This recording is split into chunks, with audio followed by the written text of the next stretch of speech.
सबसे ज्यादा चंदा बीजेपी को मिला है। बीजेपी को लोग ज़्यादा मान रहे हैं। बीजेपी की ज़रूरत है आज राष्ट्र को। यूपी में कितनी सीटें पार होंगी?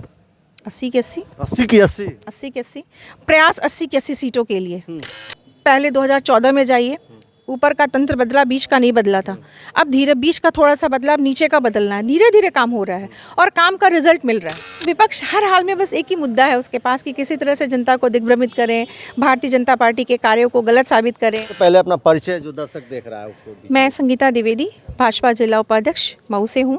अभी इलेक्टोरल बॉन्ड का मुद्दा आया है और लोग कह रहे हैं, विपक्ष का मानना है कि जो बीजेपी को पाकिस्तान से चंदा आया है, जो गौ रक्षा की बात करता है और स्लाइडर हाउस से और गौ कसी वाले जो लोग हैं उनसे जो है बीजेपी को चंदा आ रहा है, तो उस पर क्या कहेंगी आप?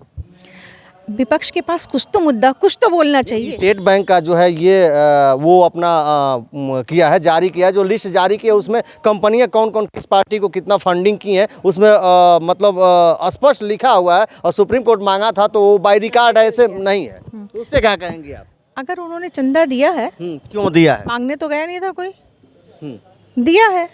अगर उन्होंने दे दिया है इस चीज़ को, लेकिन हम इस बात से बिल्कुल सहमत नहीं हैं जो बातें आप विपक्ष के द्वारा बता रहे हैं कि ये ऐसे नहीं ऐसे हुआ है, ठीक है। और गौ रक्षा के मामले में आपने देखा होगा कि अभी कुछ दिन पहले की बात है, मुझे लगता है 2-3 महीने पहले की बात है, यहाँ के लोगों को ही फंसाया गया। जब बाद में उसकी तहकीकात की गई, डीएम उस समय जब एसपी साहब हमारे तुरंत पहुँचे मौके पर, तो वो किसी और लोगों की कारनात थी।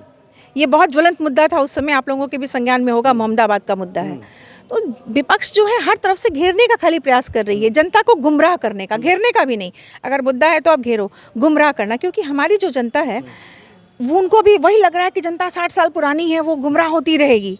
जनता बहुत समझदार हो गई है। आप कहीं भी जाते होंगे तो जनता आपको खुल के नहीं बताती होगी कि हमको क्या करना है। लेकिन स्टेट बैंक का जो स्टेटमेंट है, जो अपना लिस्ट जारी किया, वो भी गलत हो सकता है। इस संसार में कुछ भी सही हो, कुछ भी गलत हो सकता है। तो पाकिस्तान से जो चंदा आया वो गलत है? हो सकता है, हो सकता है।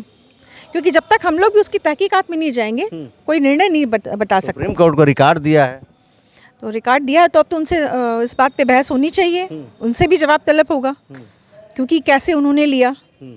घेरे में तो वो भी आएंगे, बिल्कुल आएंगे। अगर देखिए तहकीकात किसी भी की भी हो रही है, जो भी चंदे आ रहे हैं वो हर जगह से देखा जा रहा है, कौन दिया है, कहाँ दिया है, कब दिया है। सबसे ज्यादा चंदा बीजेपी को मिला है। बीजेपी को लोग ज़्यादा मान रहे हैं। बीजेपी की ज़रूरत है आज राष्ट्र को।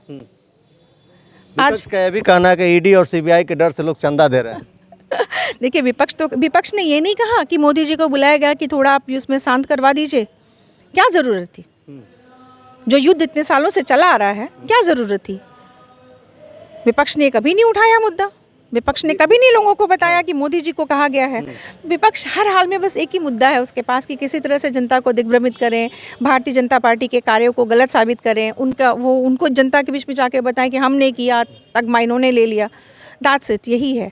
लेकिन इस बार एक और मुद्दा आप लोगों का है, 2024 में जो है 400 पार हो रहा है, तो ये आपको कहाँ से पता है कि आप लोगों को, बीजेपी वालों को कहाँ से पता है कि 400 पार हो जाएंगे? अच्छा ये बताइए, हम क्वेश्चन पेपर सॉल्व करते हैं तो जब बैठ के उसमें कैलकुलेशन करते हैं ना, तैयारी अपनी जैसे होती है, तैयारी तो करते हैं। इस पे जो है लोगों का ईवीएम पे सवाल उठ रहा है कि 400 पहले पार चिल्ला रही है बीजेपी और ईवीएम में घोटाला करेगी। मैंने आपसे कहा ना कि हर चीज़ को नेगेटिव देखने की आदत हो गई है। उनकी आंखों से वो नेगेटिविटी का चश्मा उतार के पॉजिटिविटी का या राष्ट्रभक्ति का चश्मा लगा देना चाहिए, क्योंकि जो पेपर देता है, जो विद्यार्थी तैयारी करता है, वही बता पाता है कि कितना मेरा नंबर आ सकता है, परफेक्ट नहीं हो पाता है। और जब एग्ज़ाम हो जाता है तो नियर अबाउट वो पहुंच जाता है। तो हम वर्कआउट कर रहे हैं, बीजेपी इस पे काम कर रही है, इसलिए वो बता रही 400 पार। विपक्ष क्यों नहीं कह रहा है कितना पार? तो वो तो विपक्ष ही तो कह रहा है, विपक्ष कह रहा है। लोग विपक्ष अपने लिए क्यों नहीं कह रहा है कि हम इतना ले आएंगे? नहीं, विपक्ष नहीं कह रहा है। विपक्ष कह रहा है कि सरकार है, सरकार कुछ भी कर रही है, ईवीएम घोटाला हो रहा है, वोट चोरी हो रही है। इसके पहले उनकी भी तो सरकार थी। मैं भी तो ये पर्सनली कह सकती हूँ कि आप लोगों ने घोटाला करके सरकार बना लिया, हम लोग भी कह सकते हैं। ये कोई मुद्दा नहीं है। जो तैयारी करता है वही अपना आकलन कर सकता है, जो तैयारी नहीं करेगा वो आकलन क्या करेगा? यूपी में क्या हाल होगा? यूपी में कितनी सीटें पार होंगी? 80 की 80, 80 की 80, 80 की 80 प्रयास 80 की 80 सीटों के लिए। हमारा काम है प्रयास करना और जनता का काम है हमारे प्रयास को सफल बनाना। जनता के बलबूते तो हम ये बात कह रहे हैं, बिल्कुल प्रयास होगा। और आपने सुना है हर जगह कहा जा रहा है 400 पार, तो बगैर काम के नहीं, उस पर वर्कआउट हो रहा है। ईवीएम वगैरह तो महज बहाना है। ईवीएम को दोष देना बहुत बेकार है, बिल्कुल गलत है। क्योंकि जब वहाँ पे होता है, जब आप लोग काउंटिंग कराते हो तो विपक्ष के लोग भी तो रहते हैं, और कोई को तो जाने नहीं देता है, विपक्ष के लोग तो रहते हैं वहाँ पे, तो फिर कैसे गलत हो जाता है सब। और आज अगर अभी अभी नहीं गलत हुआ, घोसी से अभी जो उपचुनाव हुआ वो गलत नहीं हुआ। नहीं, उसमें विपक्ष कहता है, जहाँ जीत जाता है कहता है कि सही है, और जहाँ हारता है वहाँ ईवीएम पे आरोप लगाता है। विपक्ष अपने आप को हमेशा सांत्वना देता है, जब वो हार जाता है तो कहता है ईवीएम खराब था, जब वो जीत जाता है तो कहता है कि नहीं ठीक था। बस लास्ट में क्या कहेंगे घोसी की जनता को और घोसी की वोटरों को, और जो सवाल जिनका है उनको क्या कहेंगी आप? लास्ट में मैं घोसी की जनता से ये आग्रह करना चाहूँगी, नम्र निवेदन करना चाहूँगी कि आप यही वोट करेंगे ताकि हम मोदी जी को घोसी की एक सीट उपहार के रूप में यहाँ से दे सकें। और राष्ट्र कितना आपका आगे बढ़ रहा है, राष्ट्र को देखते हुए वोट करिए। किसी की बातों से दिग्भ्रमित होने की आवश्यकता नहीं है। हमारा राष्ट्र, हमारा मऊ कैसे, हमारा मऊ बहुत आगे बढ़ा है। मैं इस चीज़ की गवाह हूँ। जब मैं यहाँ आई थी मऊ में तो मुझे यहाँ पे बिजली, पानी, हर चीज़ का इशू था। यहाँ पे गैस सिलेंडर नहीं मिलते थे, 3-3 दिन बाद मिलते थे, वो भी ब्लैक मंगवाते थे। आज तो घर घर आके पूछ के जाता है कि आपके पास सिलेंडर है। एक महिला को क्या चाहिए, अगर महिला के घर में गैस खत्म हो जाए तब तो फिर उसका पूरा जीवन रुक जाएगा। किचन कितना महंगा है वो पहले? किचन उतना ही महंगा हुआ जितना बाकी चीज़ें हैं। पहले थोड़े थोड़े घर बनते थे, महंगाई बहुत हो गई है, महंगाई बहुत हो गई है। लेकिन हर आदमी के पास 2 चक्का 4 चक्का हो गया, हर आदमी के पास आलीशान घर हो गया, हर आदमी मोमोज खा रहा है, हर आदमी पिज़्ज़ा खा रहा है, हर आदमी ब्रांडेड कपड़े पहन रहा है। महंगाई कहाँ है? सरकार ये भी दावा कर रही है कि हम राशन फ्री में दे रहे हैं, गरीबों को दे रहे हैं, और 5 किलो राशन 1.5 लाख की गाड़ी से और 2.5 लाख के बुलेट से लोग लेने जा रहे हैं। उस पर सरकार जांच नहीं करवा रही है? बिल्कुल करवाएगी। जो पुराना राशन कार्ड आपका बना हुआ था, उस राशन कार्ड के मद्देनजर दिया गया, अभी कुछ लोगों का बंद किया गया है। तो आप समझ सकते हैं कि किसने गड़बड़ किया है। जो पुराने राशन कार्ड बने थे, उस राशन कार्ड के मद्देनजर सबको वितरित किया गया। अब तो कुछ राशन कार्ड बंद किए जा रहे हैं, धीरे धीरे धीरे तहकीकात हो रही है। देखिए, दूध को बनने में भी 24 घंटे का समय लगता है। हम चाहें कि गाय को बार बार दूध लें तो नहीं दूध सकते हैं, फाड़ने में कितना समय लगता है? सेकंडों में हो जाए, सेकंडों में हो जाता है। तो बना रहे हैं तो समय, और बनाएंगे तो फिर समय लगेगा। हम गाय को भी दोष देते ना, कितना देर होगा, इसको कितना खिला दें। ज़्यादा खिला देंगे तो क्या होगा, उसकी तबीयत खराब हो जाएगी। तो धीरे धीरे धीरे धीरे, पहले 2014 में जाइए, ऊपर का तंत्र बदला, बीच का नहीं बदला था। अब धीरे बीच का थोड़ा सा बदला, अब नीचे का बदलना है। धीरे धीरे काम हो रहा है और काम का रिजल्ट मिल रहा है। विपक्ष कुछ भी कहे, मैं ये जानती हूँ कि भारत की छवि बदल रही है और हर भारतीय को अपने देश पे गर्व होना चाहिए, हर भारतीय के अंदर राष्ट्रीयता होनी चाहिए और राष्ट्र के प्रति समर्पण करने की क्षमता होनी चाहिए।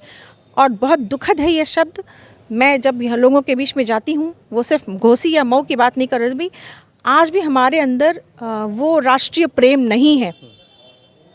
राष्ट्रीय प्रेम जो होना चाहिए, आप जापान में जाइए, आप जर्मनी में जाइए तो देखिए राष्ट्रीय प्रेम क्या होता है। वहाँ यहाँ अगर आलू महंगा हो गया, टमाटर, तो हम गाना शुरू कर, टमाटर महंगा हो गया, टमाटर महंगा हो गया। जापान में कुछ साल पहले आलू कम हो गया था, उन्होंने कहा कि हम आलू नहीं खाएंगे, वहाँ पे सिर्फ आलू ही फसल होती है। कम हो गया तो उन्होंने अपने खाने की क्वांटिटी को कम किया। गेहूं कम हो गया, उन्होंने कहा कोदो खाएंगे लेकिन गेहूं मंगा के नहीं खाएंगे। ये राष्ट्र प्रेम है, ताकि कुछ दिनों में हमारी जो समस्याएं हैं वो संभल जाएंगी। लेकिन हम क्या करते हैं, एक टमाटर कम खाएंगे तो क्या कम हो जाएगा। मैं यहाँ पे राष्ट्रीयता की बात कर रही हूँ, किसी पार्टी की नहीं, ना भाजपा की, ना सपा की, ना बसपा की।